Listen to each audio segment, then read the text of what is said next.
Clock. I will go ahead and call this meeting to order. If we'll all stand and say the Pledge of Allegiance. I pledge allegiance to the flag of the United States of America and to the republic for which it stands, one nation, under God, indivisible, with liberty and justice for all.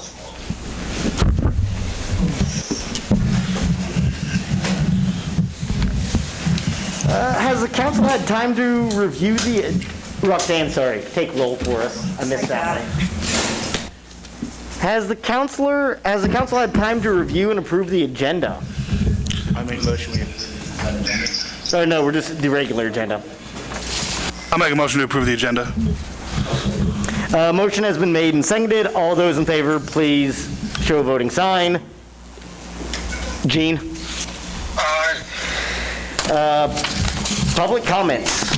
Persons who wish to address the council regarding items on the agenda may do so as that agenda item is called. Persons who wish to address the city council regarding items not on the agenda under the jurisdiction of the city council may do so when called upon by the mayor. Comments on personnel matters, matters pending in the courts, and outside tribunals are not permitted. Speakers are limited to 3 minutes. Any presentation is for information purposes only.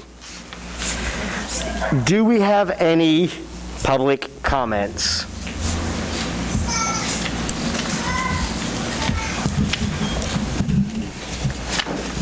Good evening, ladies and gentlemen. My name is Jason Barnett.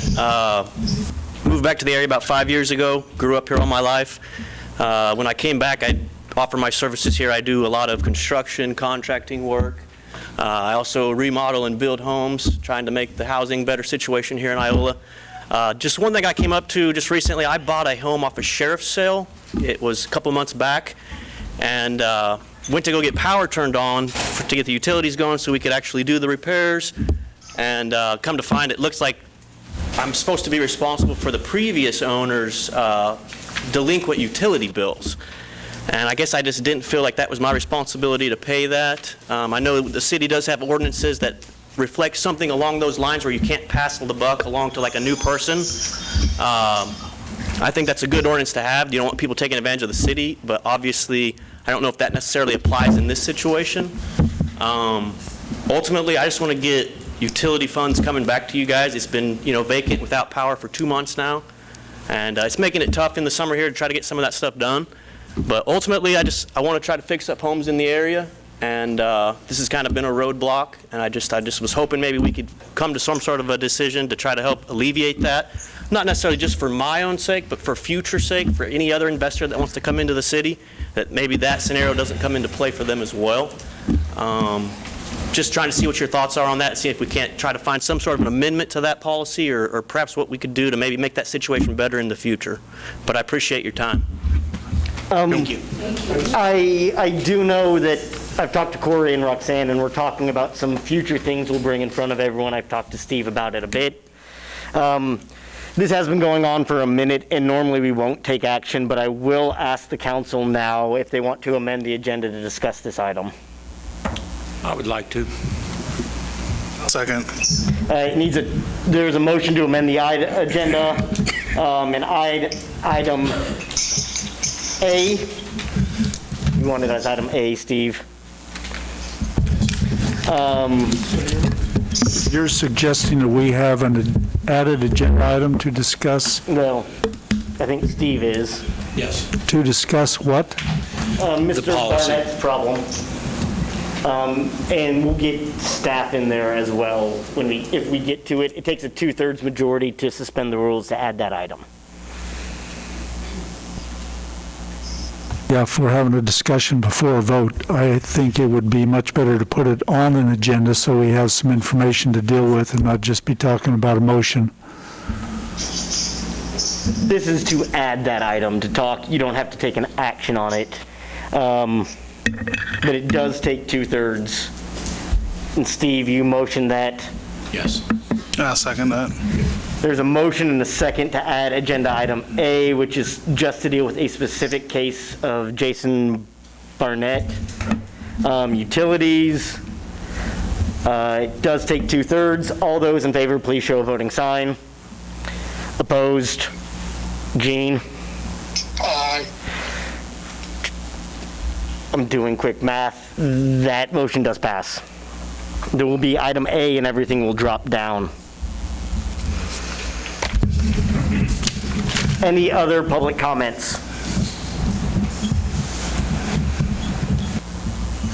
Seeing none, consent agenda. Has council had time to review the consent agenda? Are there questions? Oh, sorry, I missed one. We will go back into that and public comments. Yes. Okay.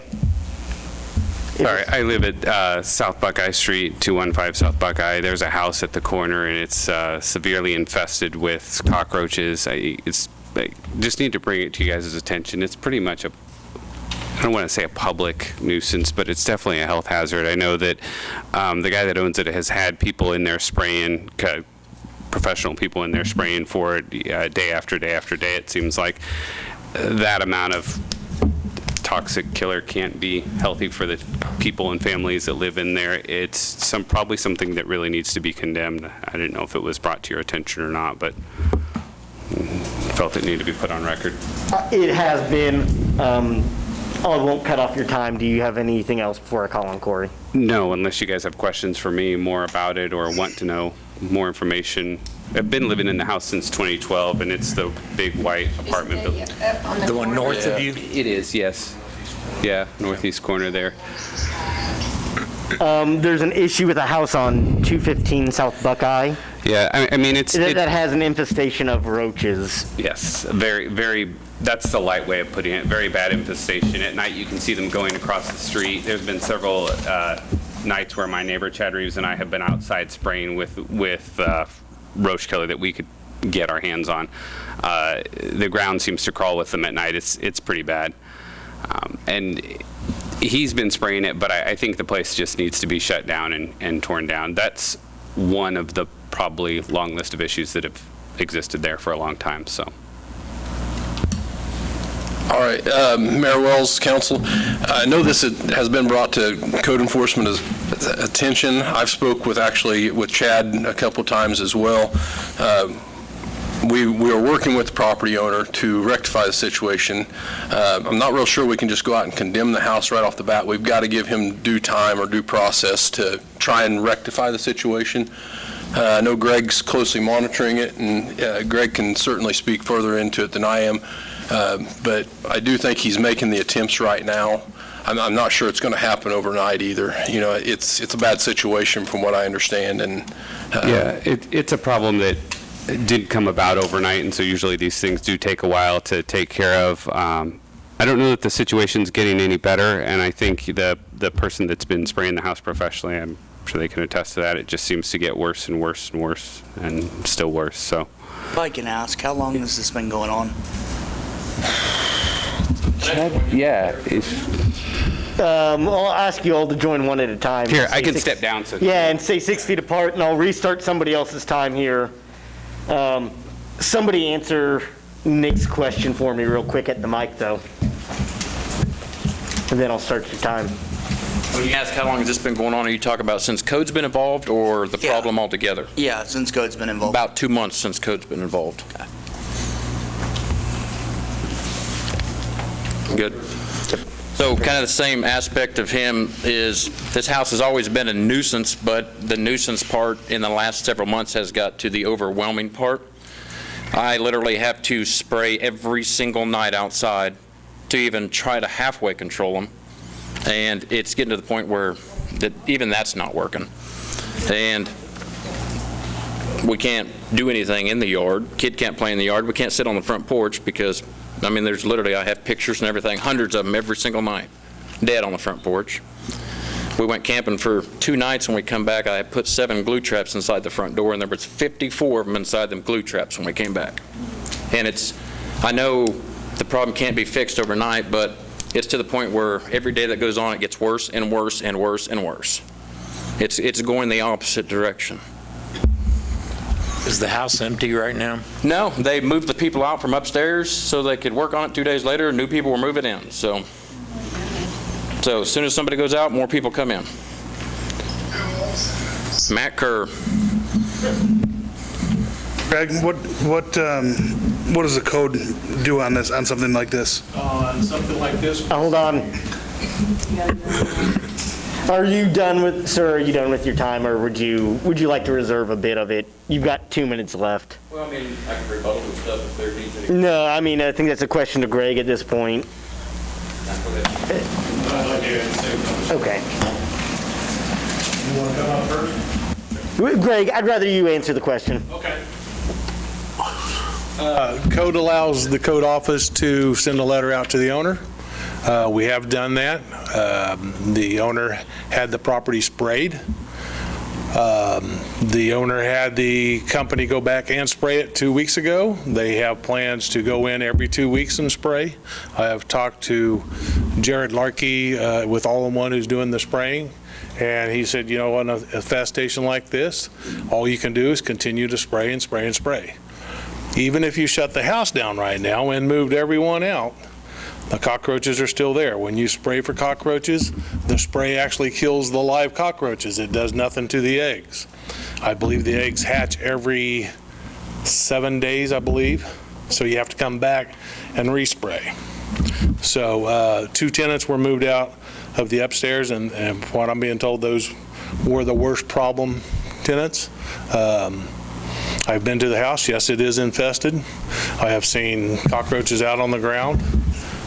Is the house in bad enough shape to condemn it and tear it down? No. So.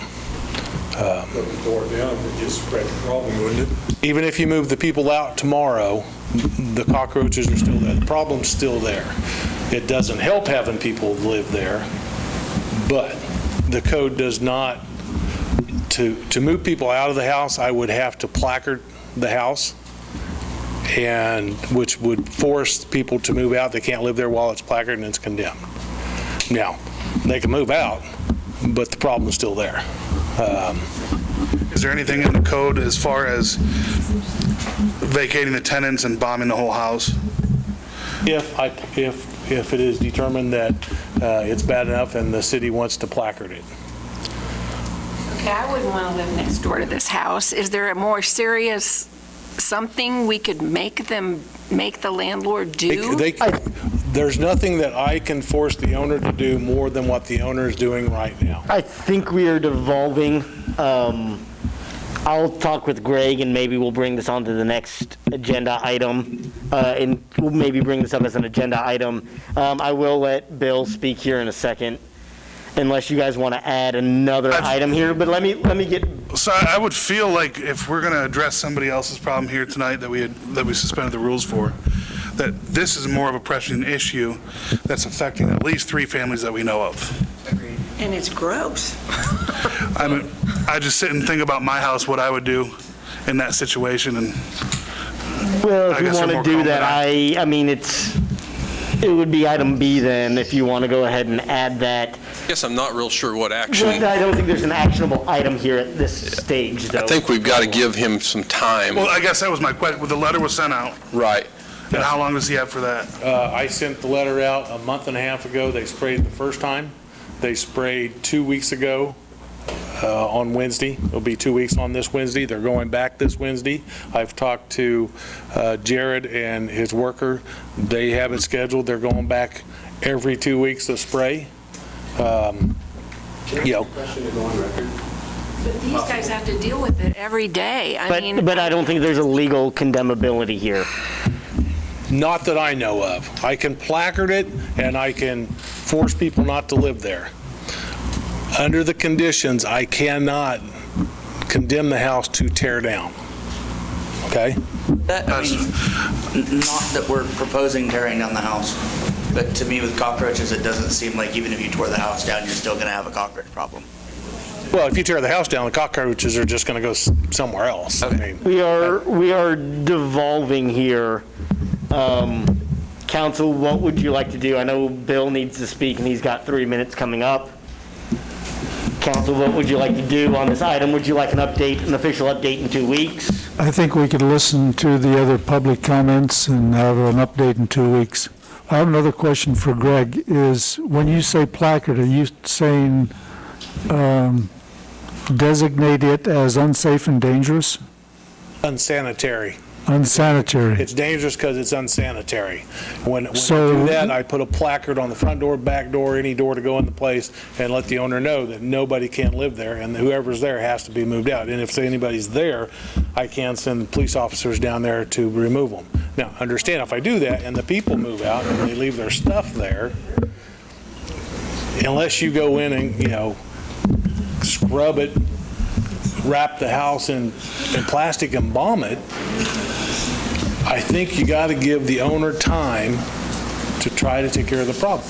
Do I think the problem's going to get taken care of by spraying it? Probably not. I honestly feel that it's not going to get taken care of until the house is empty, and it's set empty for probably 2 months at least, and it's sprayed continuously, and bug bombs are set off. But at this point, I've got to allow the owner time to address the problem. Was he invited to this? This is because this is an agenda item. This is public comment. This is only public comments, so Okay. Bill, I'm going to go ahead and call on you for public comments, if you mind coming up here. And I think where we're getting at is that we would like an official update and it as an agenda item in 2 weeks. Is that okay? Thank you got 3 for that. minutes. Yeah, I've lived in my house. I'm at 220 South Buckeye. I'm diagonally across the street from this property, and it's been a nuisance property long before the cockroaches. It's a poorly managed rental that has had at least weekly visits from the police department that passed. There have been drug paraphernalia found out in the yard. It's a disaster to the neighborhood. At one time, I bought the house next door to me, and another time I bought the one across the street because they'd been resided by elderly folks who hadn't been able to keep them up. I bought them not because I wanted to be a landlord, but because I wanted to improve the value so that they would not be attractive to the landlords. And I say landlord very, there's another term for that, but we have worked hard as a neighborhood, all the folks that have spoken here tonight, to do landscaping, to improve our properties, and this property is a continual nightmare. As was mentioned, the cockroaches are totally unbearable. This has just started in the last month or so. This has become such a major issue. But it is the point that I would encourage whatever action can be taken to wrap it, bomb it, something more than spraying. They're spraying, Greg had mentioned that the owner's been spraying, what, every 2 weeks or? He has sprayed twice. They've been spraying every night. There are granules out in the street. I don't know what they're mixing, but mixing and trying to spray stuff and still not alleviating the problem at all. My wife doesn't want to go out and work in the yard now because every time she moves a rock or moves her flowers, she's got cockroaches crawling around. This is in broad daylight. We talk about cockroaches scattering when you turn on the light. Well, they don't care about the light. And one other brief comment I'd like to put on top of this. This is a perfect example of why we need an ordinance or some type of permitting process for rental properties. How did it ever get to be this bad before the city was able to get involved? To my knowledge, prior to this, code enforcement's never been allowed in the building, and I know there are other properties that I've heard over the years that, well, we'd like to do something, but we can't go in. We need to make a provision that you can go in. If it's a rental property, it's a business, it should be subject to rules. If nothing else, maybe a $50 or $100 a year fee to have a permit with the agreement that periodic inspection is allowed by the city, whether that's semi-annual, annual, every time there's a turnover in tenants. But the city should have the opportunity to come in and make sure that this type thing does not, and again, I'm not faulting Greg. I'm saying we need something to empower him so that we can do something, and these things aren't allowed to get this bad. Thank you very much. Thank you. Thank you. Council, agreeable then to bring this issue up formally in 2 weeks? I think it needs to. You're right with landlords. I'm a landlord, and I hold myself to higher standards, and we have to do that for people that rent our homes. I feel for each and every one of you. I lived in a residence in Topeka and was dealt with the same situation. We had a house that went empty, and my neighbor asked me one day if I had a roach problem. I'd had a roach problem once the house went empty, and we were spraying to no avail because it seemed like when you sprayed your house, they just ran to the house that wasn't spraying. But once we got on the same timetable with where the problem was, and we all sprayed at the same time, we started combating it. But it also included putting bombs under the house. We couldn't just spray the interior. We had to get down underneath, and it took several months to get a hold of the problem and get a handle on it. So, you know, we're already saying in 2 weeks we want to discuss this, but I think you're right, Greg. I think short of sealing it up, and then every time the pest control comes in, the others are going to have to take care of their home on the same time. Otherwise, they're just going to keep going to the house that isn't spraying that day. It's costing us to protect our... It is, and that's unfortunate. Sure, Donna. You're so deep in the weeds. I didn't come to talk about this, but if I were them, there's 2 little kids sitting there. How dangerous is this spray all the time? We will bring this up formally in 2 weeks and invite the owner here and talk more with Greg about this in 2 weeks. Is that agreeable? Mayor, may I appeal for 20 seconds? Sure. Well, counsel, are you agreeable to him having the extra 20 seconds? Yes. Yes. Okay. Yeah, just another thought on this, and I think it just flipped. I apologize. I don't know where it went. Okay. If you come up with it, email me and we will get that to the council. Can I finish my thought? Sure, you had 1 minute, 28 seconds left. So in the aspect of this, you know, everything keeps getting added on 2 weeks, and everybody's in agreement to know that what they're doing now, it's not going to help. The end effect's going to be the exact same thing, so why do we keep stalling? I think from our perspective, we have to go through the legal recourse, which is to give that property owner time to address the issue. And I think that once we do what Greg's talking about, we have to get the lawyer involved, and we don't have those documents today. We can't make that action without all of the documents in front of us to do that. Give him the due process, regardless of the situation. Regardless of the situation. How long is due process? A couple months that it's been? We will address that in 2 weeks. I don't think we have that answer today. So are we going to have a plan here in 2 weeks to address this issue, or are we going to kick it down the road further? We will have the due process that's needed to be done. The same way that we condemn a structure, that you give the written notice, or the same way with the weed notice, you get X number of days. Well, I believe that he's had a letter. And So he can meet us for this next meeting, and we can discuss it, and we can come up with an answer. That's correct. Okay, thank you. Craig? I'd like to make a comment. Not unless you're in front of the mic, you don't. At the next meeting, if we're going to discuss this, I think out of fairness to the homeowner, we should have the professional that can talk cockroaches. Yes. You know, because He's going to have a board meeting. if it was next door to me, I guarantee I'd be standing over here with these people. But it's still somebody's property. We can't just take it away. And out of fairness to him, we need to have the professional here to answer all the questions. We can invite someone from All-in-One. Okay. I know that Jared's probably at his own board meeting, Right. but I'm sure he has somebody that he could send, hopefully, to talk about the issue. And if you don't mind setting that up. Problem.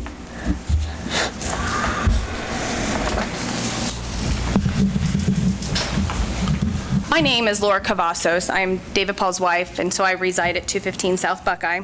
I just wanted to add, not only are the residents on South Buckeye affected by this, but people that share our alleyways on Cottonwood.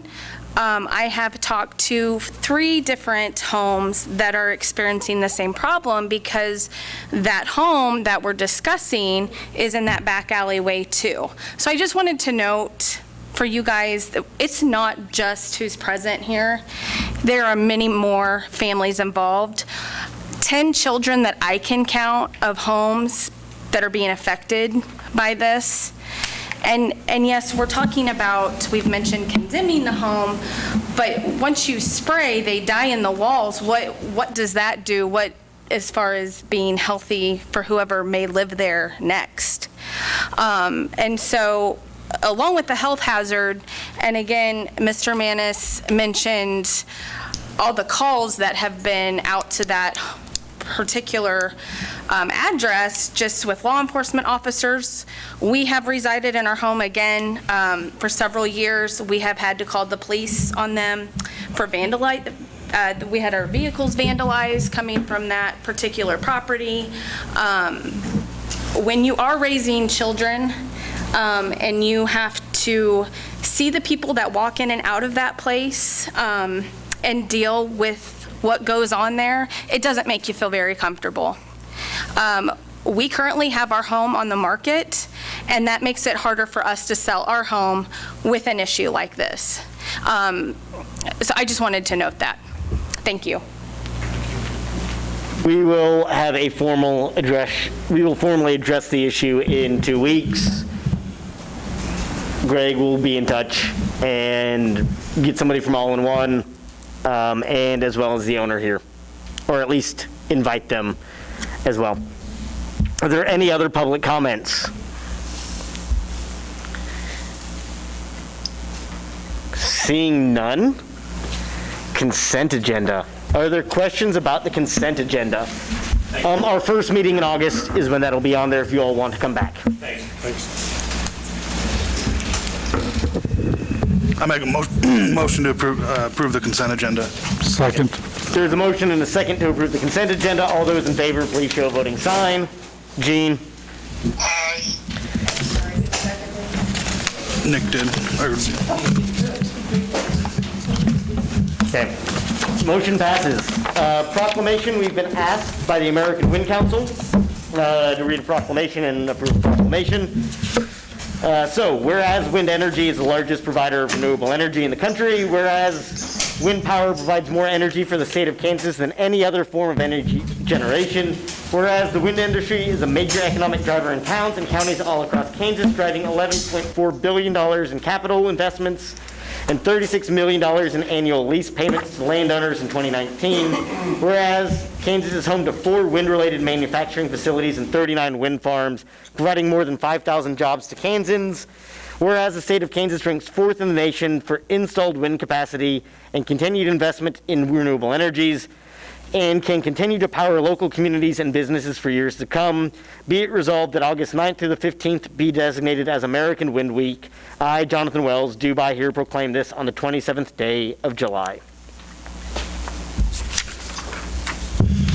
And we like their pilot program in the county, and the farmers that have it on their land like those payments. So, we are now into item A, which is the added agenda item. Roxanne and Corey and Mr. Barnett, if you want to come stand in front of here in case there are other questions. We will try to address this issue tonight. I believe, Roxanne, if you'll state the total payments owed and then subtract the late fees. So what was the original bill? The outstanding bill is $435.03. And with the late fees and penalties, if we wipe the $50 disconnect fee and the $8 of penalty or late fee, it's $376.36. I do know that Corey and I and Roxanne are working on something to kind of address these in the future. This is a little bit of a weird bill that even our future address may not answer, in that this is a December bill and a January bill, and the property was purchased in February. So even with what we're going to bring back to you all to try to address this, it may not address this one particular case. That is putting liens or maintenance, that we're not going to basically have those liens out in 1 month on a property like this. It was bought out of foreclosure, is that correct? Correct, it was a bank foreclosure. Okay, which is different than a sheriff's tax sale. To a degree. Right, the sheriff still conducts the sale on the courthouse steps. However, it's not a tax sale for the county. So if we were to take action on this, that would involve an exception to our existing policy, which is those fees are assessed to the future property owner if one property owner leaves. And that information is passed to the title company, or the title company inquires to make sure there's no outstanding liens on the property. Is that correct, Roxanne? If the sale is handled through a realtor usually. When the sheriff does his auction, we don't have contact with the banks that's selling. Is there some way you could tag those properties? Yes and no, but not on this short of a time notice. And it may be something that maybe we need to get with the sheriff's department, and when he conducts those sales, try and make it known, at least at the sale time, that, hey, there's $400 worth of outstanding bills. I'm not sure that's going to take some cooperation between that department and the city hall to try and do that. The other concern, we had this situation come up, I don't know how long ago it was, 6 months, a year ago, that Sid and Bob Johnson was dealing with, and Roxanne. Similar situation. It was bought on a sheriff's sale, I believe. There was, and I don't even know what the dollar amounts were, but there were some dollars in there, and basically he didn't bring it to the council, but he paid it under protest essentially, and he filed a claim at the Attorney General's office to see if we could do that or not. So the ruling was upheld. Oh, sorry. Hey, Gene, can you go ahead and mute us for a second? Yeah. And then whenever you want to comment, unmute us. So there is some concern there. I mean, the Attorney General upheld our ordinance as far as how we were handling the situations, so I have some concerns if we waive this fee. I do think that there are some other ways that we can go about it as far as trying to notify people in the future, or potentially, like you said, I think there's a lag there. Like John said, it's going to be a case where this situation happened really quick. We didn't actually know the property had even changed. It was still in the previous owner's name when Mr. Barnett came in to inquire about the utilities. And this was his father, not you, right? Originally. Yes. Right. Yes. Well, I can see that if I were buying a piece of property, it would be an unpleasant surprise to see it closing, that you have been assessed next additional fees. There is no closing on this. If it's handled through a realtor, they always call. Right. They know to call. And then the buyer ends up having to pay it through. I think that's a lot of the confusion, I believe, on my behalf anyway, is at the time of the sale, nothing was ever voiced. You know, as far as my assumption, I suppose, was that whatever the price of the home was would then pay for any,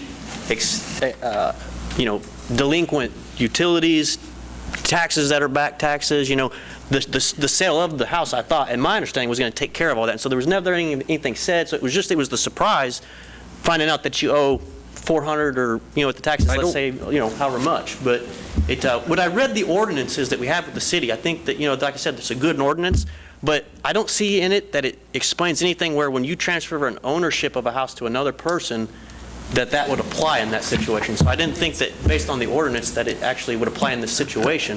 This is the same exact situation that we had previously. So I'm assumption that the Attorney General knew what he was looking at. I assume it does. I guess, Copy of that ordinance? And as of today, 5 till 5, the taxes are still out. You may have another surprise. Well, and that's why I was curious, because the taxes would have been due on May 20th, and that would have been for 2019, and we didn't take possession of the house till the end of May. So It's outside of city limits. It's Right. So that's a county thing. Right. That's Right. county I mean, and this is not an uncommon thing. 503, Nick. That's the ordinance number. 14503. 15503. I do know this isn't uncommon for other municipal agencies. A Chanute real estate person has had the same thing happen with the city of Chanute. So I don't know that it's uncommon. It's just, I think it's something that we need to figure out exactly how we push this out to the public, or work with the sheriff's office or whoever's selling those properties to try and get it to where when somebody's purchasing it, they know that that's a cost. And that's the tricky part. And that is something that we're going to work on in the future. But I think the question for the council is, do you want to address this issue on the individual basis today? When do we have another program that we send to, what is it, the set-off program or something like that? When do we decide that we're using the set-off and we're putting it on the home? Why the difference? And then, whatever comes in first. So if we were to waive this, we would still have the set-off that we could potentially get something off of. Maybe. And I know they're all maybe. I would caution you of doing that. File taxes. That the ones that we've done previously are going to come back and want reimbursed too.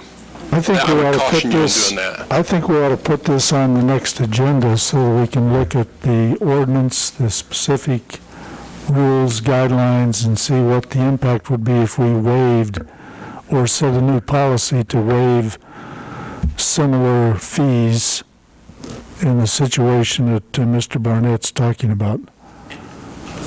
If I might, I've got the ordinance pulled up here, and if I could just state what it says. It says, whenever the owner of any property served by utilities from the city, so that would have been the previous owner, because I wasn't being, served utilities by them yet, shall be in arrears in the payment of utility bills and shall have been served a notice of such delinquency, which I never received any notice, and a deadline for payment of such bills is set. Again, nothing that's applied to me. Utility service shall not be connected or extended to any other person until such bills and applicable reconnect fees shall have been paid in full. And to me, that basically states that, you can't have your roommate run up an electric bill and then just say, hey, go put it in your name. I understand. That's what that ordinance is stating. And it's saying, if we've given you, service of the utilities, which I haven't been, I've just been denied because of someone else's negligibility of taking care of their contract that they had with the city. I just don't see how it reads in here that should apply to me as a new owner. Maybe I'm missing it and not understanding the wording, but the way I read it. Let me try to get a compromise solution here. Council, it seems like we don't want to address the issue today, but wait 2 weeks. I think we need to have the ordinance in front of us. Oh, hold on, let me get Ron here. I think we need to have the ordinance in front of us to be able to actually see what it dictates and things of that nature. And then we also have to strongly consider the ramifications if we waive this one.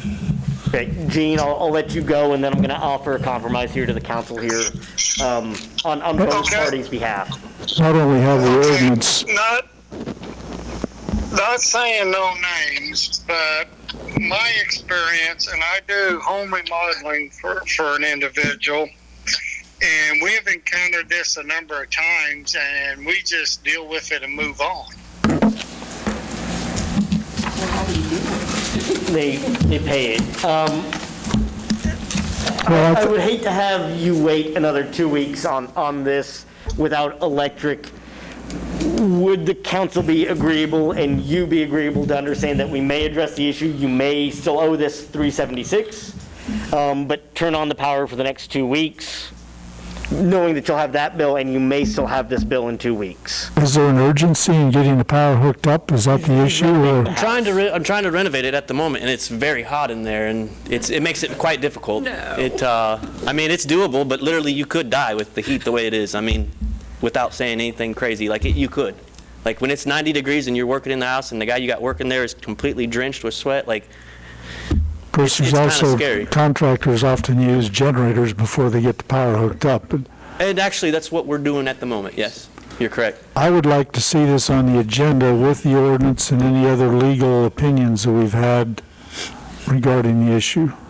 I guess my main idea behind it is just that, if there was something that would attach myself to the home and a negligent bill, I would be more than happy to accept the fact that I owe for that. But there was never any liens placed on the house. There's no legality reason in my mind that I can see, based on the ordinance or based on anything that I have or have not done, that I should be tied to that debt.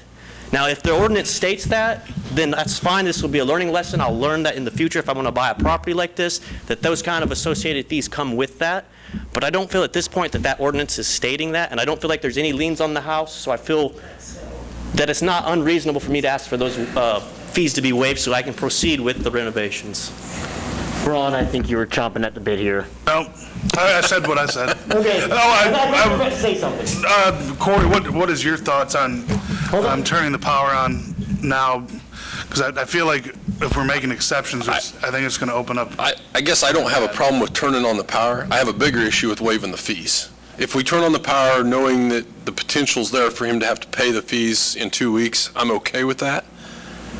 Just knowing that the fees are outstanding, because I'll state I think it's a big mistake if we waive those fees based on what we've done historically. Now, moving forward, I don't have a problem with modifying that ordinance, but I think at this point, we do that, we're going to have a lot of people coming to us wanting reimbursements, and that's based on the Attorney General's opinion. And I agree with what Corey said. I think at the least, let's move forward by turning on the utilities. They're going to get turned on one way or the other. Either the bill has to be paid or it's going to be waived. And we can make sure that it's read out. We know what he'll have accrued after we turn it on, so it's not that big of an issue. I'm not opposed to waiting 2 weeks. I mean, as far as that goes, we've suffered for 2 months already. What's another 2 weeks? But my thing would be is I'd like to see where there is any kind of documentation, any kind of anything that remotely ties me to that debt. And John, I know we have an Attorney General upholding our policy as written, but you get 10 attorneys, you're going to have 10 opinions, but we do have an attorney on the city. Let's send it to him with the comments and concerns he's brought up and get his interpretation of our policy and where it stands. I'll see if Bob's available. I'll have him come to the next meeting too. Have him address the questions. That way in 2 weeks, Mr. Barnett has brought up. If it makes more sense to me as to why I should pay those fees, if you guys can show me that, then by all means, I'll use it as a learning experience. Let's move forward. But I don't feel like I'm responsible for those, and so I hate to pay someone else's negligence. I understand. Counsel, 2 Mr. weeks is Burnett, fine. so what do we want to do here? Just address the issue in 2 weeks, or would you prefer? I'll step in. I think that would be Okay. fine. We'll as far as on address my it in 2 end, yeah. weeks. If you guys got time to do what you need to do in 2 weeks, we can take it up again in 2 weeks and see Okay, what we and can figure we'll out. invite you back, and you'll have as much time as you need to talk about it. And we'll be in touch. Address the turning it on. I mean, I don't have a problem with that. I would like to have a motion in a second if that's the case. That's what I'm kind of trying to get here and figure out. If we do turn it on, you know for sure that you have those fees that are coming up, and you still may be liable here. We haven't addressed the back. What would you be preferable to? I suppose that probably we'll just take that up in 2 weeks and see what we can figure out. Because, I mean, at this point, I'm not worried about getting them on. We've been 2 months. Okay. So we'll just keep surviving. But, in 2 weeks, hopefully we both have been able to figure out where we need to be at this and know what our next direction is. We'll be in touch, and I'll make sure that you get the documents that they're going to see ahead of time. And that's what I was gonna say. That you're not like just standing up here and you get a. That was my thing too, is, I mean, I looked up the ordinances online, and like I said, I read them, and it didn't seem like to me they pertained to me. But if you guys in 2 weeks have something that you can present me that shows me why I'm liable for that stuff, I'd be happy to hear that and see what we got to do from that point moving forward. We'll be in touch. All right. I appreciate your guys' time. Thank you very much. Thank you. You guys all have a good night. Well, I thank you, and I thank you for coming. Please feel free to give me a call if you have questions. Okay. Yes, we got it. We will have this on the agenda in 2 weeks. All right, now to the regular orders of business. What a rousing meeting.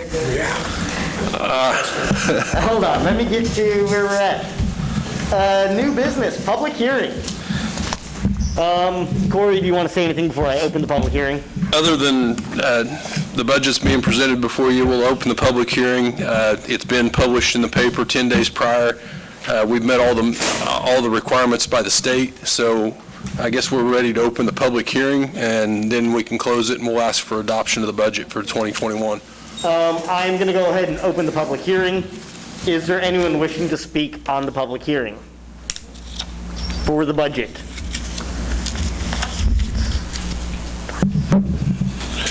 All right. Chief, did you have anything, because you weren't here last time? Were you good? No, I believe Right, and this doesn't have to be necessarily during the public hearing. That's fine. Public hearing I was is just literally, curious. so we can still call on, Okay. we can still call on any Right. of the staff. This is just if Donna wants to talk. I don't. You sure? I can't have a time limit, so you can get up here and talk for as long as you want Hold on the now. budget. Okay. I just miss you. All right, I will close the public hearing. And, all right, moving forward, council, budget discussions. One thing I'd like to note, I'm not necessarily sold on this IT position. Before we do anything on the IT position, that should come back before council. We can certainly do that. If we include the funding in it, we can come back and get you guys' approval before we hire it. The same with the COLA. I'm not necessarily sold on COLA. I think COLA is going to be 0%. By policy, we bring that back to you regardless. And that's about $150,000 there. Roughly. I didn't look at it today, John, but I think that's pretty close.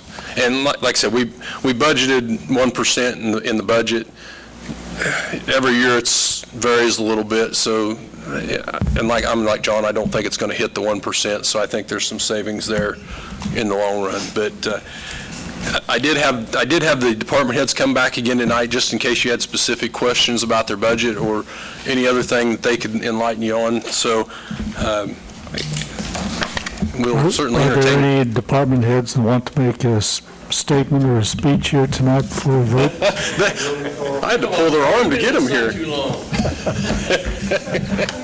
They love council meetings. I want to talk about Sims more than anything. They can stay for that, too. I make a motion that we adopt the 2021 budget for the city of Iola. Second. There's a motion and a second to adopt the budget. All those in favor, please show a voting sign. Gene, what say you? Opposed? Motion passes. There are 2 copies of the budget, so if you just want to pass them around, I need signature. Where do I sign on this? Just anywhere. Okay. I just want to thank the department heads for doing a good job this year. It made it really easy for us to go through it. Appreciate it. Well, before the department heads leave, I noted, Mayor, may I make a comment here before the department heads leave? On the personnel under the administrative report, Dan Leslie has served for 25 years, Mike Phillips, 30 years, Pam Coons, 32 years, and Chuck Heffern, 33 years. I think this is remarkable that we have employees that have such longevity and done such a great job for the city. Thank you, Carl.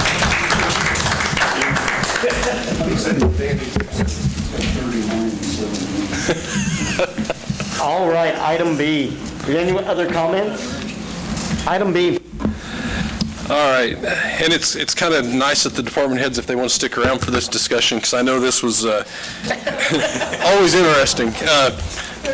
Mayor and council enclosed for consideration is an agreement with Cartograph for migrating our asset and work order management software from SIMS to Cartograph. And I'll let them clear out, since they don't want to stay.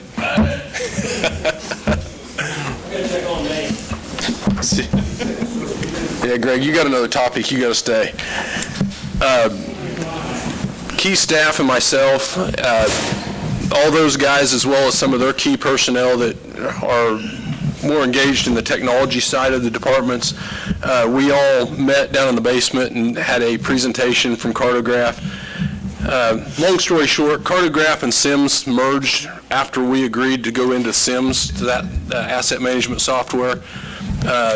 Say that again? I said Cartograph and SIMS merged. They were 2 separate companies originally. And so they've merged now. They have merged. Cartograph actually bought SIMS out. I believe that's how it worked. But when we were looking at softwares back then, SIMS was the one that the department heads and all the staff decided on. And when we got down to it and we got the implementation in, there were things that obviously just weren't working with the program. So I spent quite a bit of time visiting with SIMS and the people at Cartograph, mainly on the fleet maintenance side, because the fleet maintenance side just absolutely wasn't going to give us what I envisioned us getting as far as showing the depreciation of those vehicles and the replacement values and how we could bring it back to you guys on a level playing field for one piece of equipment versus the other.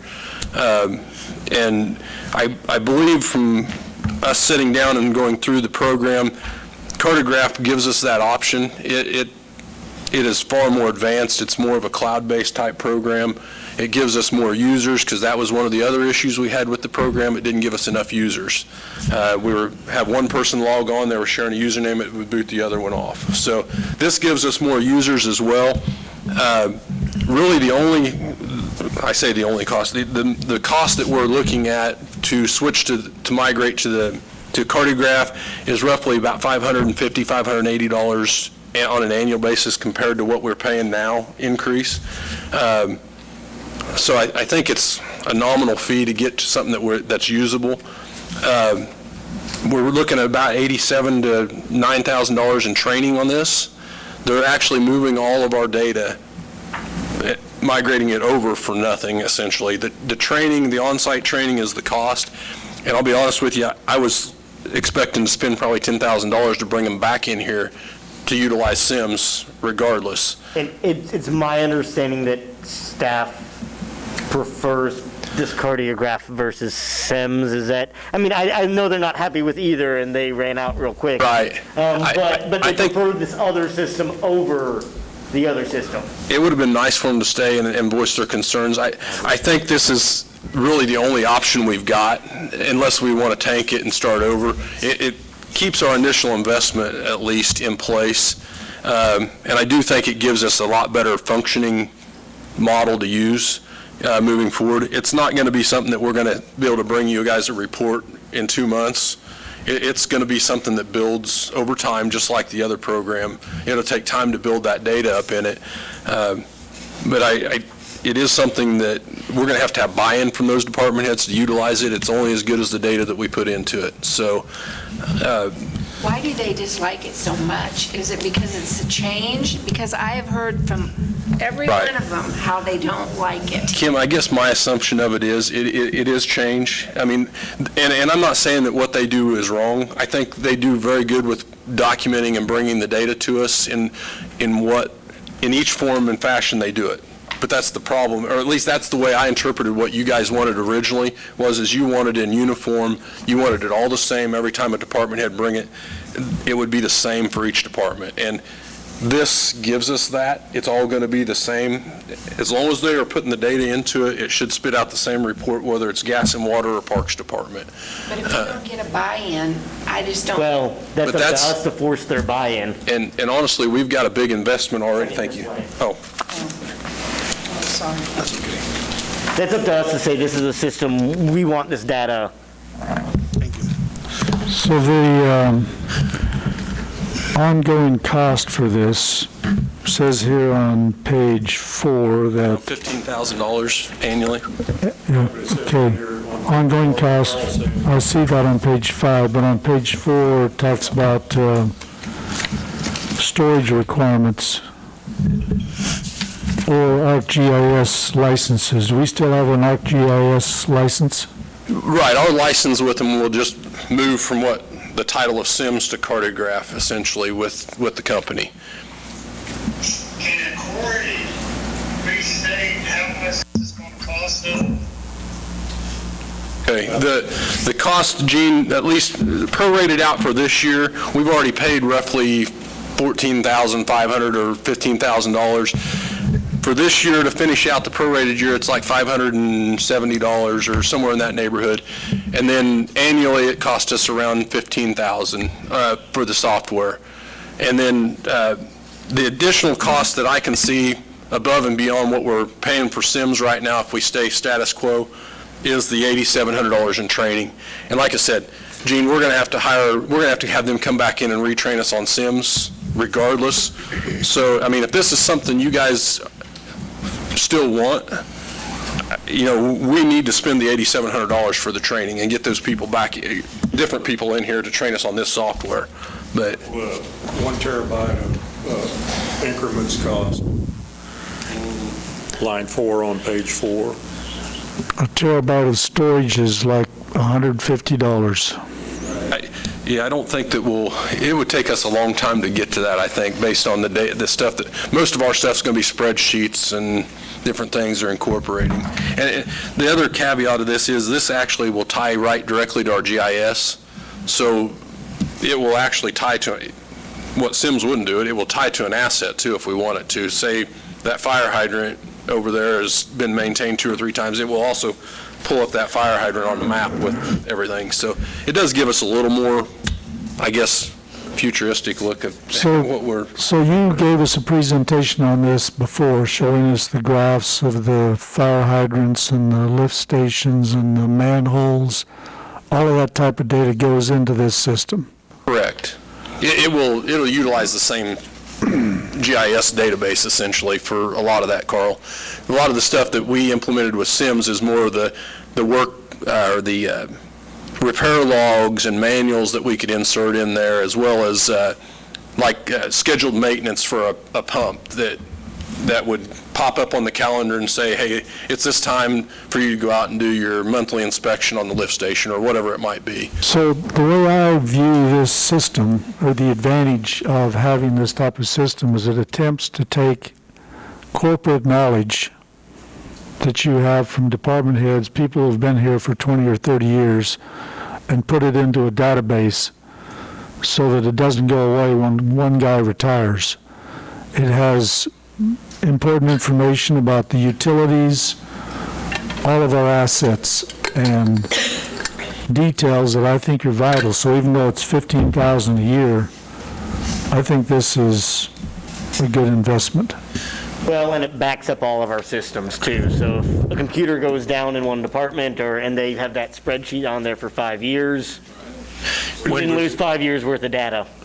When we purchased Sims, when we heard from them, did we believe it was going to do what we're wanting Cartograph to do now, or were we sold a bill of goods short of what Sims could do?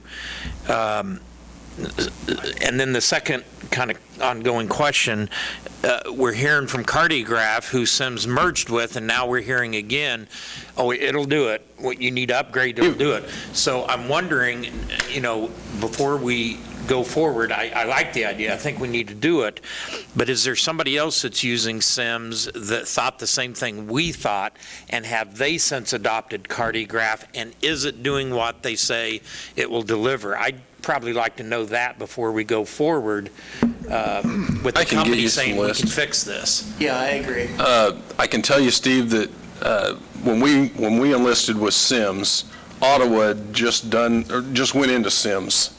And I don't know if they're encountering the same issues or if they've embraced it, or if that's the want they had. I know that a lot of ours stems back to vehicle replacement and equipment replacement helps us a lot, and that was the biggest component. That was what I would say I didn't quite understand, or all of us didn't understand that it wouldn't do. It does some of the vehicle and data tracking, but it doesn't print that report out and show the depreciation and say, here's the replacement cost of this, here's what you're putting into it a year. You have to actually break that out still by yourself. And this one, Cartograph will actually spit that report out and says that. Cartograph is more user-friendly. Right, it's more of a Windows-based. I know that the other one was Windows-based, but it actually stuck you out onto another platform, and it took 2 logins to get there. This one here is basically 1 login, you're there, and it's definitely more user-friendly. I can tell you that from viewing it. I looked at their website, and they had several cities listed. Yeah. I think it was a good merger because I think they partnering together. Sims has a lot of good assets. It just hasn't taken that step up to that next platform to really make it the cloud-based or the Windows-based platform like Cartograph has, and I think that will help us in the long run. So what could we do to make this a little bit easier and not such an onerous thing for the department heads? I think we just did that 2 seconds ago, passing the budget. Well, I kind of sympathize with department heads who are being tasked with putting more data into computers where they prefer to be outside working and not sitting at a computer station. But I think this is an important effort. I mean, as long as you mentioned before, there was some assistance, or you've already paid for a lot of this data to be implemented or imported, I mean? Yeah, when we originally signed up with Sims, Carl, there was about I don't know if it was a 6-month or a year process of us collecting data and taking those work logs essentially off their Excel files and trying to incorporate, routine maintenance schedules for like the water plant, for instance, of how often they go in and do things. To build that log, like I said, I think it's as big as you want to make it. I mean, they could essentially have that thing huge if they really put it to good use. Carl, I would also say we're not asking every department head to use this. We're asking somebody in the department right, and that's to learn the system. I mean, that is, I'm not necessarily asking Roxanne to use the system. I'm asking somebody in the clerk or utilities office to use the system. Same with Jared or Greg. I don't care who actually inputs the data. I care that the data's there in the long run. Were the department heads part of the cartograph meeting? Yes, all of the department heads as well as most assistants, but I told them, I said, like John said, it doesn't matter to me if it's you or somebody that's really technology savvy in your department that gets that stuff, bring them down there. So most of the departments had 2 people down there when we did the presentation on the cartograph. And we've got some department heads left here. Any of you, Phil, give us some insight on what you think with what you saw compared Sims to cartograph. You think it's a good upgrade? Will it address the concerns you had? I didn't have any. Well, we were just on the fleet side at the PD. We have our records management system, so we wouldn't be using any of the work order process there. But the fleet management side was absolutely worthless on the Sims side. And this is what I want to hear. Oh, it absolutely was. Anytime you'd even try to put data in there and then fire department tried to log in, it would kick us right out of there. So this will definitely be easier, and it'll be one of my LTs entering that information that handles our vehicle maintenance under. So it's going to be user-friendly. He can enter the information a lot easier and quicker. Is this something you guys want? Actually, I think it's something that we need on the fleet management side, because that gives us a standardized platform to bring back to the council. So when I'm coming in here and wanting a vehicle replaced, you can see that vehicle is what we're spending in the maintenance, the approximate value of that vehicle now, where's that threshold of where we should get rid of that vehicle and potentially have a better resale value for that vehicle. I think in the long run, it's more than likely going to save the city money in that aspect and looking at the fleet management side. Thank you. Thank you. Are we outfitting all the vehicles with computers or tablets, or what's the plan for this? When this first started and we were still pushing through with Sims, I ordered 2 iPads for the service trucks, because those are going to be the 2 key ones that we utilize as far as the work order management side. Those are the 2 that are going to hit the heaviest. I guess when Sid was still here, our intent was those are the quick hitters. If we can get those in those trucks and get them to using that, we can slowly migrate into getting the computers in the rest of the trucks, because I think there is a need for, like, our 2 service trucks in the gas and water and one of the service trucks in the electric to have a laptop or a iPad or something there to be able to get that digital GIS data too. I mean, it's kind of separate, but yet it merges together. And like I said, the buy-in is hopefully we take baby steps to getting this thing implemented, Ron, and getting those 2 service trucks using that work order management for our shutoffs and turn-ons is that step in the right direction. And I think the fleet maintenance stuff, I think, is going to be relatively easy once we get started with it. But and I really think that's the best component of it all to myself. But I feel like when we started this whole thing, that's really the only thing that we wanted was the fleet maintenance. I mean, that was kind of our buy-in on this whole thing was the fleet maintenance, and I don't know. So when we're talking about the service trucks and things like that, somebody puts a work order in up at City Hall, is that correct? Yeah, and I could put one in. Say there's a pothole in Washington Street. I send it to Dan. I send it to Dan, and it basically, you can pick by users or by employee that's listed in there who to send it to. Typically, we're going to send that to the department head, just because that way they can assign whatever employee they want. But yeah, it will send an email notification to those department heads, and then they can open that work order up. With Roxanne's and the shutoffs, it'll send out basically that blast, and they'll get their 20 shutoffs, and they'll be able to go in and check those off and actually say, okay, I've done this one, I've done that one. But that could also allow us some real time if somebody came in between those and pays between the blast and the shutoff. You theoretically could check them off the list in real time, that this person's paid within whatever time period. Is that correct?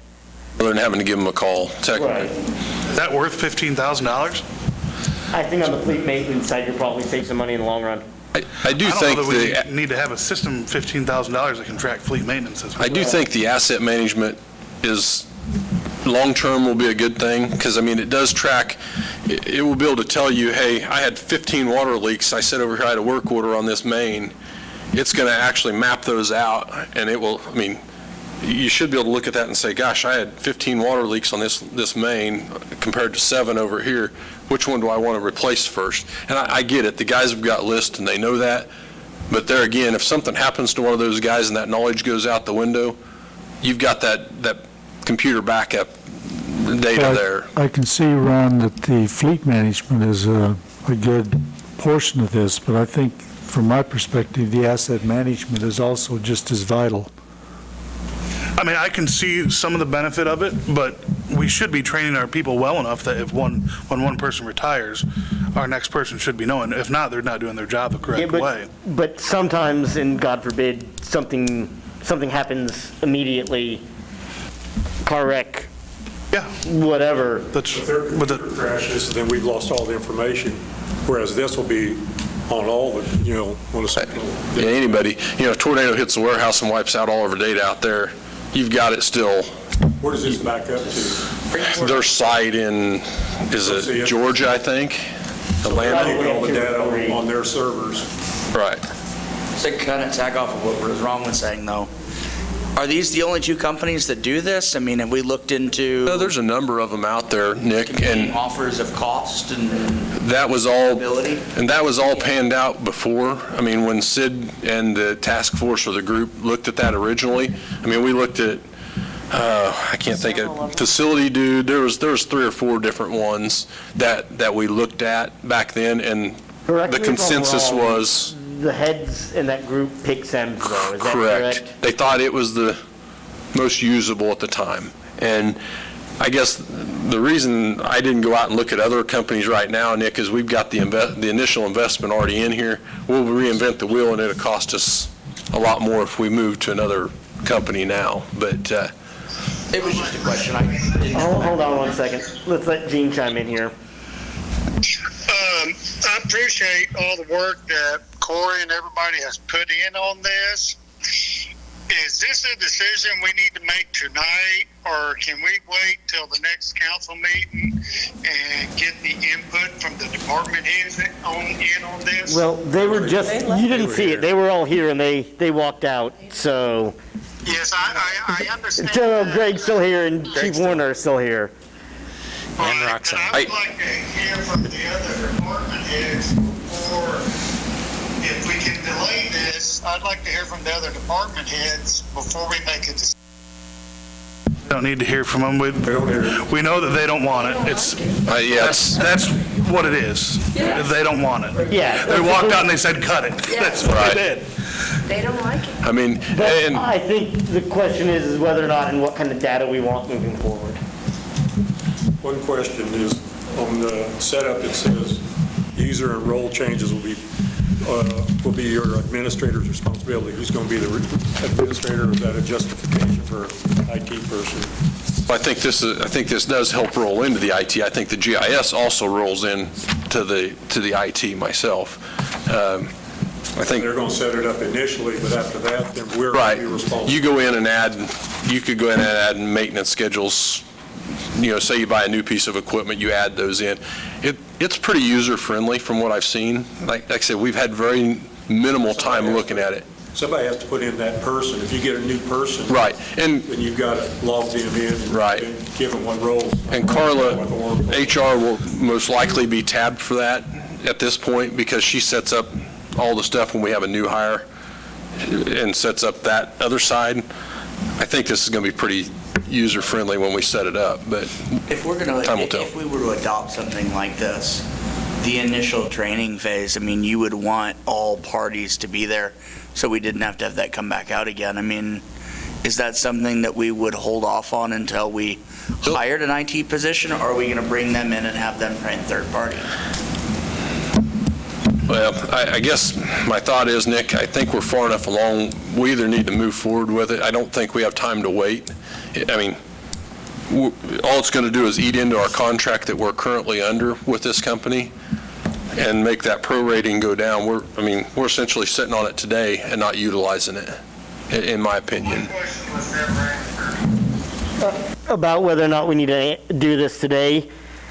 Yes. Theoretically, no, but I think if we're going to do it, we might as well, we're on SEMS now, we might as well make that decision to say that we're going to do cardiograph. One way or the other, we're going to have to train everybody on the system for about the same cost. The question is what system? I guess you have or no system at all. Right. That's to me, you got two options. We either get cardiograph and move forward with something that we can utilize, or you pull the plug and we whatever cost we've got invested, and we go back to the way we used to do things. I was looking through here, and did the severability in here, was it a 4-year contract? Yes, I couldn't find any severability in here. They're on their third. I see that it's broken down into year 4s, but I didn't see. I know I had Bob look at it. It's very similar to the one that we already approved with Sims and payment terms.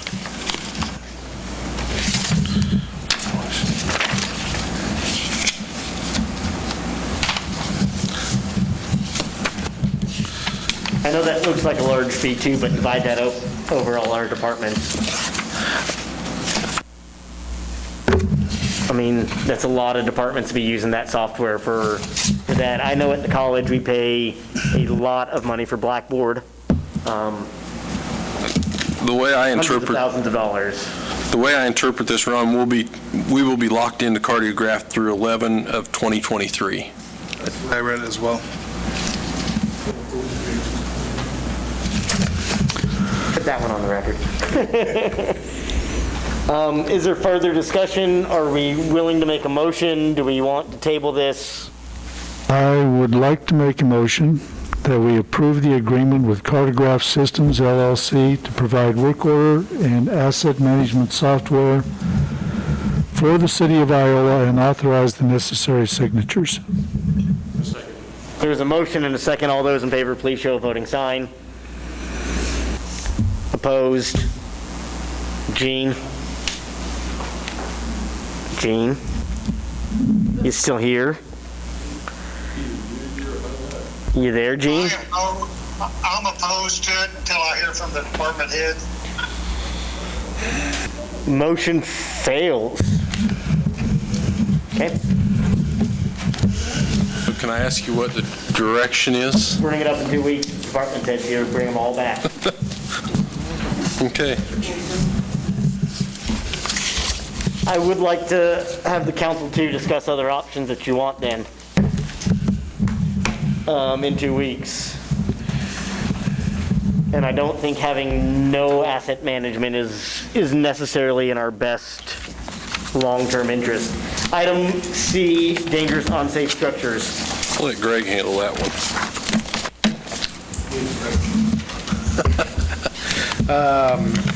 On March 9th, 2020, I came to the council to start the condemnation process on 4 addresses. They were 308 North 1st, 315 North 1st, 839 North Washington, and 1012 North Cottonwood. The council voted to condemn those properties. I started the process of notifying the owners. They were given the required 30 days to start the demolition.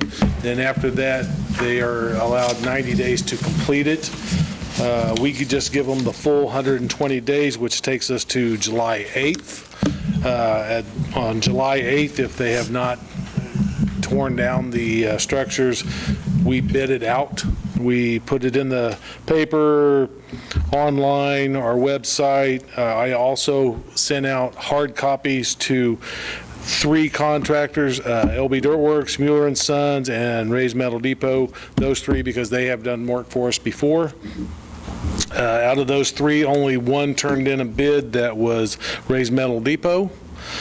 As you can see on the agenda item, his bid for 308 North First was $33.50, 315, $24.95, 839 North Washington, $29.50, and 1012 North Cottonwood, $3,400 even, for a total of $12,195. So I come to the council. I will add that the owner of 315 North First had came in and got a demo contract or permit to tear down that property. I told him that sure, it would save the city money if he tore it down, but it had to be a substantial amount of it tore down or I was still going to bid it out. He had the front porch tore off, and that's it. I talked to him today. He said he just couldn't get any help tearing it down, so it was more work than that. One is 315 North First. How come it costs so much to take that trailer down on Cottonwood? Because that trailer has basically a house built around it and a garage built on the side of I just it. wondered why it was the most. It's got a garage and extra. Probably the worst one to tear down. And I imagine there's some tipping fees in there once we bid them out. Okay. I do know that we save money by bidding them together, though, is why we started doing that, of grouping them. Is that correct? Well, what we go by is the total cost. Right. If you have 2 people bidding on it, one may be lower on this house, the other one higher, but we go with the total. So, Make a motion to approve the bid submitted by Ray's Metal Depot for total project cost of $12,195 and proceed to demolish the structures and clear the properties based on Section 8-501 of the Unified Development Code. Second. I know you can't assume, but why do you suppose we only got 1 bidding this time? Because usually it's between Mueller's and Ray's here. I can just tell you what my conversations have been with them. LB Dirtworks is, he's got the equipment, but he's by himself. I think he's got enough work for him. Sure. Mueller & Son, they venture out farther, not just in Iola. I think they're busy doing other projects. They do a lot of dirt work out in the county and stuff. I think it's still reasonable for a demo. So far, to be honest with you, Ray's been the cheapest. Good. All right. I've got a motion, and did I have a second on that? You did. Wait a minute. I did not hear the reasoning why 1012 North Cottonwood, the trailer house, costs more to tear down than the others. Well, listen, Gene. Gene, basically, it's because it's a trailer house that's had a house built around it. So it's got a bunch of structures around it in the garage, and so. Okay, thank you. And it's kind of hard, Kim, to hear everybody. All right. I've got a motion and a second. All those in favor, please show a voting sign. Gene, what say you? Aye. Motion passes. Franchise poll agreement. All right. Mayor, Wells, and council members, enclosed in your packet for consideration is a franchise agreement and a pole attachment agreement with Kansas Fiber Network. I've had City Attorney Johnson look at both of these agreements, and he seems to be fine with them. He said they're pretty standard. I can tell you that I visited with the city manager in Garnett, that these are the same contracts that they approved about 3 years ago. And he hasn't had any issues with Kansas Fiber Network. My intent was to bring U.S. Cellular here as well for a pole attachment agreement. I didn't have time to massage that agreement to fit U.S. Cellular, so I'll probably bring that back at your next meeting. But At this point, Kansas Fiber Network does have some facilities in Iola. Most of them are basically the big trunk lines sitting out on the east side of town. They don't necessarily go home to home like Quitcom would or Cox. It's more of they look at more of the bigger hitters, and my assumption is they're looking at like the elementary school for this. That's the closest thing I can think of that why they'd want to reach out to us and get a franchise agreement, because there's really nothing else out in that area. But I guess staff is recommending the approval of Ordinance 3494 for the franchise agreement with Kansas Fiber Network. And the second motion would be to approve the pole attachment agreement with Kansas Fiber Network and authorize necessary signatures. Any questions or concerns? I have some. Go ahead, Dean. A few meetings back, it was brought up about a provider in town now, I'm not going to mention no names, that had not been paying We're working on that. Where are we at, Corey? That's outside of this, Gene, but yes, we are working on that. We've been dealing with that company, and they're having some billing issues or calculation issues, but we will get that taken care of here in the near future. So. Okay, thank you. That's all I had. And do we have similar agreements with Cox, Qualcomm, AT&T? All of them do. And are they updated periodically to reflect the same fees?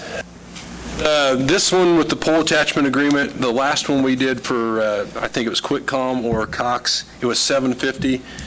In visiting with some other city administrators or managers, everybody is starting to migrate towards that $10 pole attachment, so I wanted to at least start this one on the right foot as far as getting it to the right level, and as the other ones come up, we'll address those. Yeah, I'd like to see them all mirror each other, right. if at all They're fairly possible. close. As far as the term limits, the limits go, and the percentage for the franchise fees, yeah, that's pretty standard. My only other concern, and then I've got another comment, recently Cox came through Broadway and updated, and man, their lines are starting to get really bulky and big, and they're hanging fairly low, which they are the lower on the poles, but at what point in time do we start telling these franchises, anything and everything but a pole agreement? We do have a right-of-way policy that we enforce that helps us regulate where they can go and how they can be in the ground around other utilities. I think our biggest concern is the old stuff that they leave in the ground when they abandon it. Right. We're out there digging and we pull up a wad of cable and it's not located.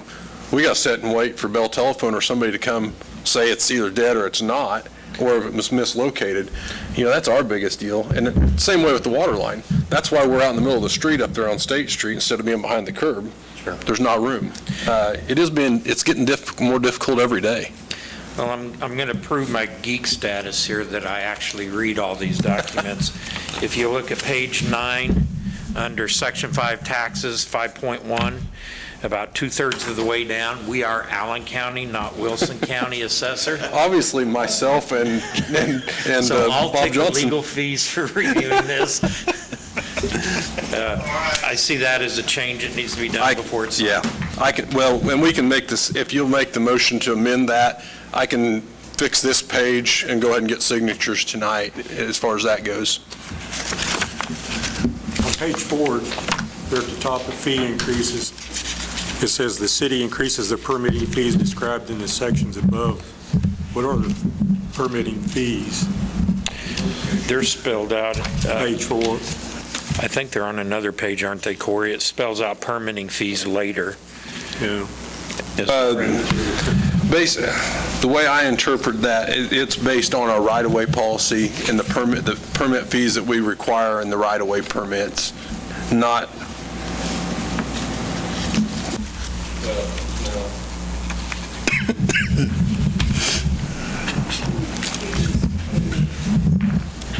Permits, Kansas Fiber.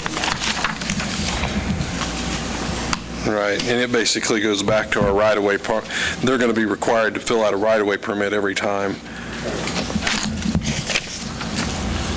The way I interpret that, it's talking about our fees for our right-of-way permit, which is $50 per occurrence with the utility companies. Basically, they're saying we can't jack that up and be like, oh, now it's 500 Right. a permit fee. And we're under that contract. They're trying to lock in that. We're usually pretty good with like QuickCom. We'll bulk a bunch of a big project together rather than you're over here for 2 blocks. If they've got 2 projects going on, usually Greg will work those together and only charge them for 1 permit.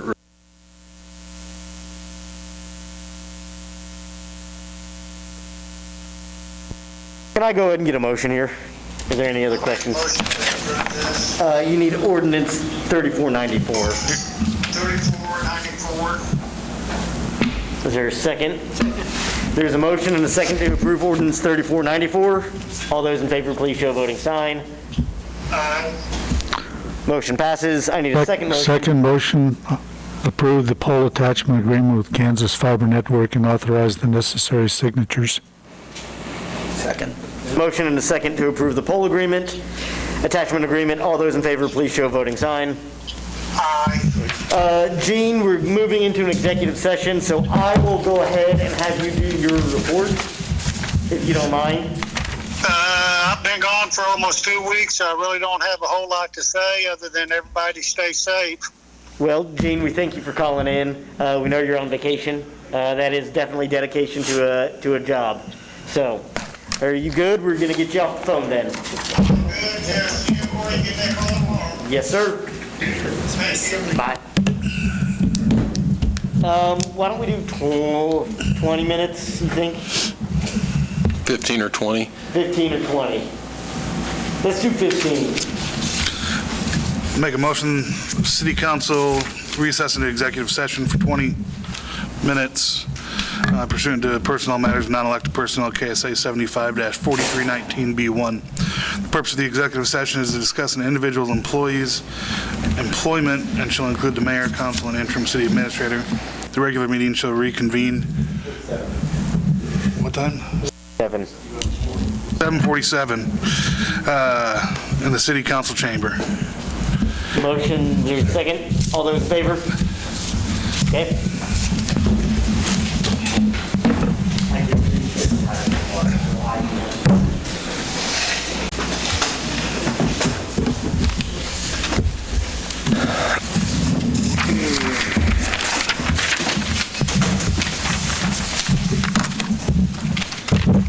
Counselor and administrator reports. Nothing. Ron? You looked Let's at start me. here. Ron?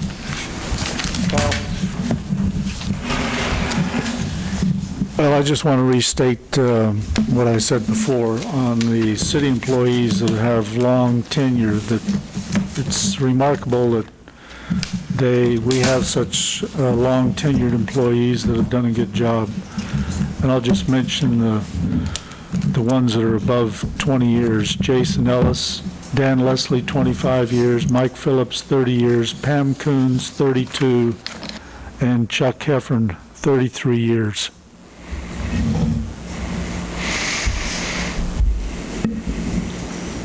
Congratulations to those people. Thanks for staying with us. It's been really cool to see the longevity of some of the employees. Apologize for missing last week. Other than that, have a great summer. I do want to thank the council, all of you in particular. I know that we talk, and these are inconvenient meetings at times. Special thanks to Gene for calling in. He's on vacation. Nancy said if we needed her that she would call in as well on her vacation if she needed to be here for quorum. Again, thank you all for your service. I know we're all volunteering, and things have been up in the air with COVID, and we've been changing very quickly. And I do thank all of you for being flexible with staff and myself on some of these issues. A couple things. One, I've heard that our fire truck had some issues again, and as we know, unfortunately, we've not been setting money back for that until recently. I would just like to encourage whoever is on the front line to start looking at grants, because it sounds like we may have to replace one before we have enough money. I know there's the Assist a Firefighter grant, but it typically doesn't open till spring, but let's stay on top of that. And then also, different insurance companies have grant programs, and it's also a possibility that you could write several grants to several insurance companies and probably get pretty close to getting a fire truck. But I think we need to look at this more seriously and consider what to do, because, like I said, I'm of the impression it had to go back to Merle Kelly, and I get the point. So the issue on the fire truck is a concern. The second issue is, like every year, the pool opens, we get a request, is there any way it can be opened longer? And, you know, let's at least look at it. Is there anything we can do to leave it open another week, week and a half? The typical response this year is, oh, we got college kids, got to go to college. One individual pointed out, could somebody in the rec department manage it just for the next week and a half after the college kids leave, with a lower number of attendants and maybe not needing as many employees, but extend it a little bit longer if we could look into that. Jason actually kind of precursored that. I talked to him the other day about it, and he's put a sign-up sheet trying to figure out if he has, what kind of staffing he has past that August 9th. So we're trying to massage that. I'm not sure if it's going to work, but we're certainly looking at it. Until the 24th, so Right. we could have more time for swimming. Yeah. And the biggest thing is just the offset of the college kids leaving, because they are leaving, but we may be able to make that work. Okay, thank you. That's all. Just a couple things, and we'll get out of here. I mentioned in one of my reports about the zinc soldier statue. I don't know if staff would be ready at the next meeting, but in a future meeting, we'll have that to discuss, and the possibilities of sending that guy off to get him repaired at little to no cost to the city, and then with another agency. So we'll work, I'll get Berkeley to working with the curator at the museum to try and work out those details and have it at a future meeting. But The Veterans Committee had an interest in helping out there. Okay, The museum up there that's offered to repair it is the Grand Army of the Republic, the GAR, which was an organization founded right after the Civil War. They've actually got one of it. It's similar, but it's in pieces, is my understanding. So the thought there is if they were allowed to repair him, if they could make molds of it to make pieces for theirs. It sounds like a win-win. So the biggest thing we would have is just the transportation cost or the shipping to get him up there. But that's something that Berkeley and I need to sit down with the curator and kind of see where those contacts are at. And who's the chairman of the Veterans Committee, Carl? It's Tom Nevins. Tom is? Okay. Do we know the plan of, if this gets rebuilt, is the idea to put it back where it?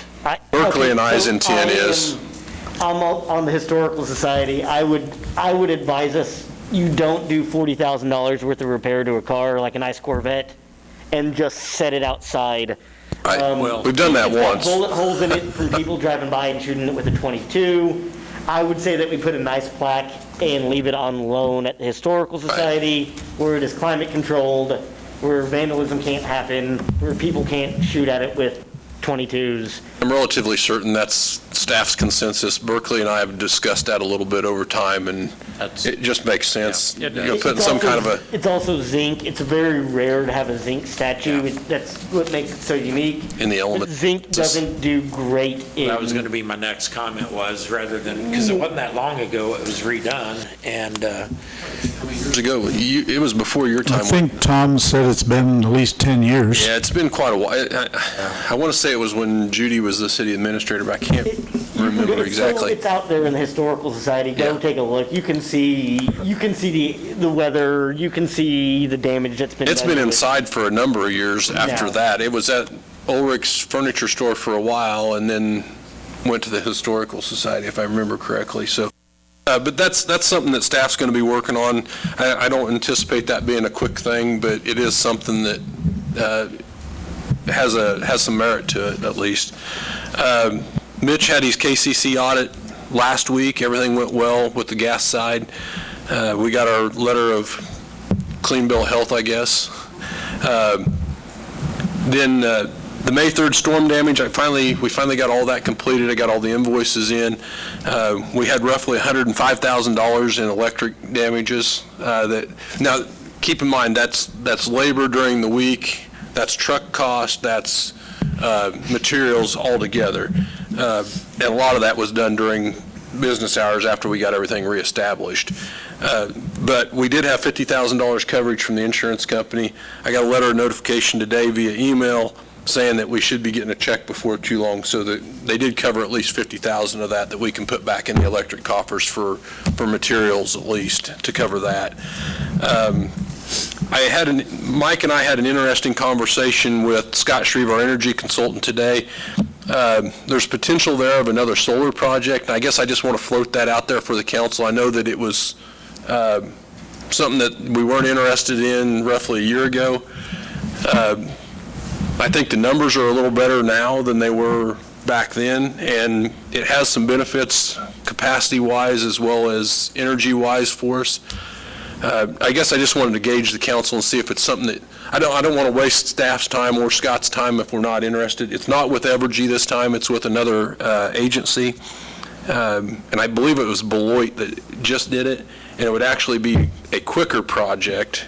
It would be more of it would take place in 2021 and being built. Westar's, I think, was at 2023 when we were discussing it originally. It's a nice tool to have in our toolbox or amenity. But there again, I wanted to kind of gauge you guys and see if you're even remotely interested. If not, Scott's fine with dropping it, but I wanted to at least gauge you guys and see where you were at. I would be interested in hearing about it. Did he give any indication of what the megawatt cost was going to be compared with the hydro and the wind energy?